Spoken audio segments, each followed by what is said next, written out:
ছিল শাকচুন্নি। শাকচুন্নি মানে হলো মেয়ে ভূত। মানে তো মানে সেদিন না ভূতের ভান করছিলে কেন? দোকানি ভাই বলেছিল।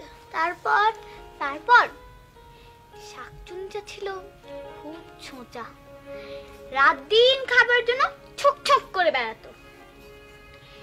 একদিন এক রাতে শাকচুন্নি না একটা মরা ইঁদুর নিয়ে শেওড়া গাছের ডালে পা দুলিয়ে দুলিয়ে মরা ইঁদুরটার লেজ চুচ্ছিল। ছি ছি। যাইয়া তারপর তারপর এমন সময় এক বামুন বাজার থেকে মস্ত বড় একটা ইলিশ মাছ কিনে নিয়ে না বাড়ি যাচ্ছিল। ইলিশের গন্ধ পেয়ে শাকচুন্নি না চলো তাড়াতাড়ি, ওই যে কাঁদি নিয়ে এসেছি, কাঁদি নিয়ে এসেছি তাড়াতাড়ি।